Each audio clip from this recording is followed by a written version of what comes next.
And I just can't wait to be queen. Give me your wig. Give me your wig. Give me your wig. Give me your wig. I already told y'all in videos before, and I said it again on Twitter before I went to go see the movie. The Lion King is actually called the Lion Queen in my mind. Y'all already know the reasons why. And so you're just going to have to deal with it. That's on period. That's on impeachment. So I honestly thought I was not going to have enough time to watch this movie. And that's because I'm sure you've been paying attention to my social media, my YouTube account. I'm in New Orleans right now. I actually today, as I'm recording this today, I'm sure you'll see it later than today. But today I'm recording this. I just finished speaking the conference. You probably by this point have already seen the video on my experience in New Orleans, and also I put the whole speech that I made in the video. So if you haven't seen it, go ahead and check that out. But yeah, because I've been traveling, because I'm in New Orleans, I did not think I was going to have enough time to see it. But I ended up being like, you know what, let me go ahead and check it out. Bought a ticket. Now, I did not go to like IMAX or anything. For those of you who are in New Orleans, you might know this really small theater called the Broad Theater. It had no huge screens. I think it was only 4 rooms where they're showing different movies, so it wasn't no big cinema or anything, but it was really cute. I liked the feel of it.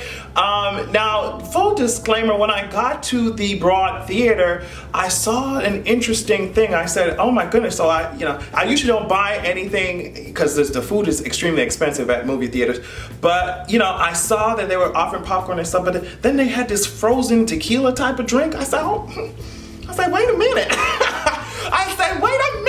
So guess what I did? Yes, ma'am, I got one. I got one, and I was in that theater talking about, I was tipsy, honey.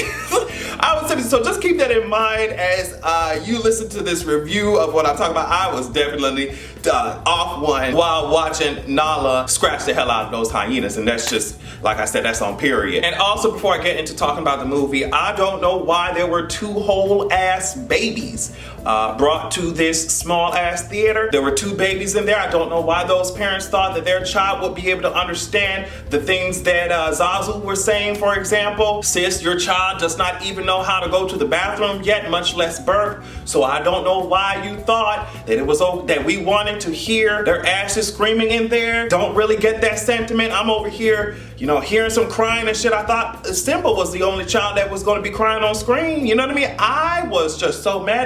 Both of those babies had to be taken up out of there after the first quarter of the movie. So I don't know what's going on, sis, but that was definitely not appreciated. I'm so thankful that, for the rest of the movie, I didn't have to hear those 2 parasites crying like they were singing some type of duet. Even if they were, there was no type of harmony. Let's get into the movie. Now, I was very nervous going into watching this movie. I'm going to be honest. And that's because there were so many negative reviews initially. And what's interesting is that the movie hadn't even come out yet, and all these reviews, there were some of them, from what I was seeing, maybe I didn't do enough research, but from what I was seeing, there were a lot of negative reviews. And I was like, okay, this does not look cute. And then on top of that, Disney was releasing these promotional clips. I was like, girl, I don't know how to feel about this. The girl said Aladdin was not that cute. We were having this whole discussion online about how the CGI, it feels like, based off of the clips that they were releasing, it felt like the CGI was kind of disconnected emotionally from the voices of the actors. And so a mixture of all of that made me very nervous to go in there and see it. I'm just like, I hope I don't have to get up here and drag it. That's why I was saying the whole time, please don't let me drag it. But when I sat my ass down and really watched the movie, I thoroughly enjoyed it. Now, if you're somebody who really did not feel it, please feel free to tell me why in my comments. But as for me, like I said, I don't know if it was the tequila, and I was over here rocking back and forth, talking about, can you feel the love tonight? You see what I'm saying? In the jungle, the mighty jungle, I was getting my life. So if you weren't feeling it, like I said, let me know. But as for me, I got my whole life. Now, Timon and Pumbaa, they were not corny, and I was so happy. I was so happy they weren't corny, because they kept me laughing throughout the movie. I think Seth and Billy did an amazing job. Zazu was also funny as hell. Scar was not watered down at all. He was just as evil as can be, taking Simba's old naive ass into the gorge and shit, leaving his ass for stampedes and wildebeests and stuff. Just an evil motherfucker. He reminded me of my father, Lord. Nala was trying to tell Simba's dumbass girl, we probably shouldn't be around here. Hyena is like, kiki. all around their ass, ready to chomp on the would-be king. And Scar told his ass, girl, if you don't get your ass out of here, it almost felt like an eviction. Scar came up there with the sheriff and everybody, pulling Simba's furniture out of his house, told Simba ass, see what you done did? Now your daddy dead. Get your ass out of here. Get your dumb ass out of here, Simba. But so it was great. Miss Beyonce, let's talk about you for a second. I was absolutely thrilled that you gave us some type of performance. I lived for it.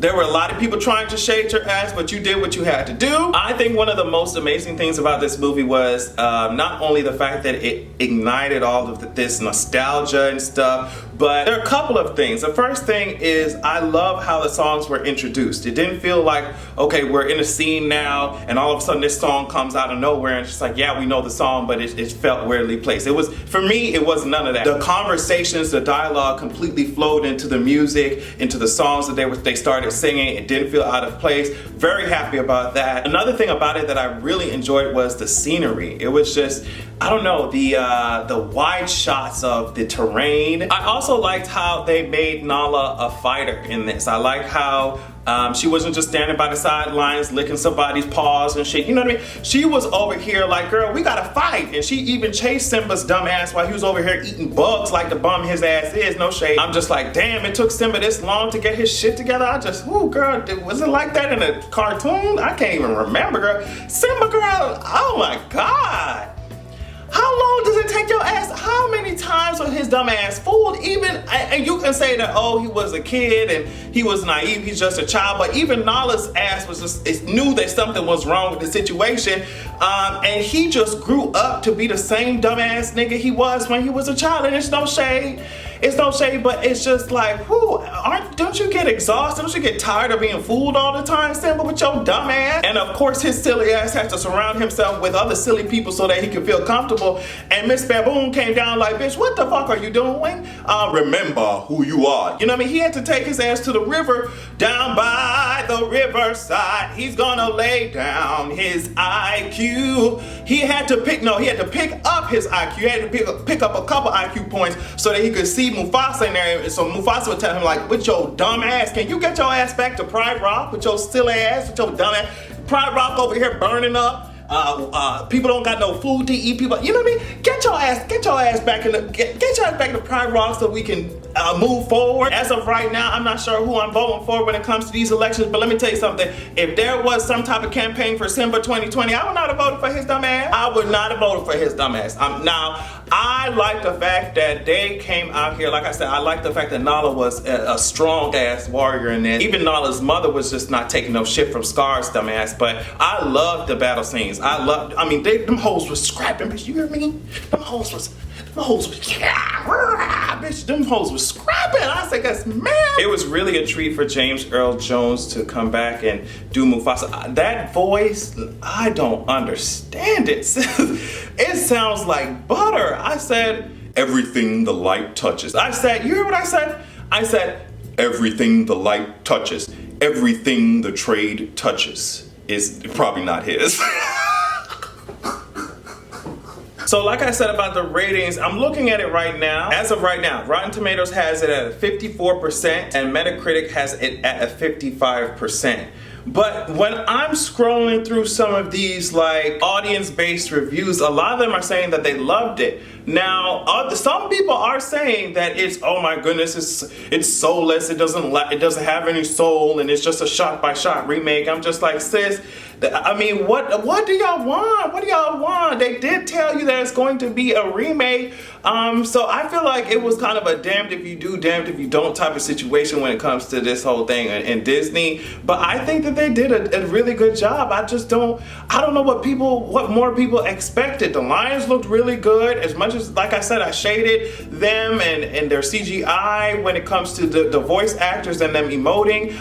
It looked really good. When you sat down and you had the scenes stringing together, it made more sense than them just taking out some of these different scenes for promotion and plopping them onto Twitter or Instagram, and it felt wonky, it felt weird. But when you really sit down and watch the whole movie, to me, it made more sense. But from what I'm seeing, it's like a lot of people either really, really loved it or really, really hated it, and it's just like there's no middle ground for that. Now, I think that they had such a huge bar to live up to because it's such a big part of so many people's childhood. So people have they automatically come into the movie with these extreme expectations or these high expectations or personal expectations, and when they don't get it, they're going to lash out because it is literally a part of who they are. It's a part of them. It's a part of their childhood. Like I said, it's a part of some people's first memories, you know? So of course they had a lot to live up to. I think that's going to be the trap. It's going to be the problem that Disney's going to have when it comes to a lot of these remakes. I think that they can pour millions and millions of dollars, a lot of money into it. It's going to make all that money back, of course, because it's fucking Disney. Disney can fart on a DVD and sell it, and it's going to make money, right? But I think that because if they're going to continue to do these types of remakes, especially ones that are so deeply embedded in people's memories, the ratings are going to be all over the place. I don't think they will ever be able to predict these ratings. I think that a lot of times it's going to just fall flat when it comes to these ratings because of people's expectations and how they have already experienced this movie, and some people want it in the same exact way, some people want it completely different, and so when you give them a little bit of both, it's just like I feel like it's a lose-lose situation when it comes to the ratings, not when it comes to the money, because like I said, Disney gonna make a coin.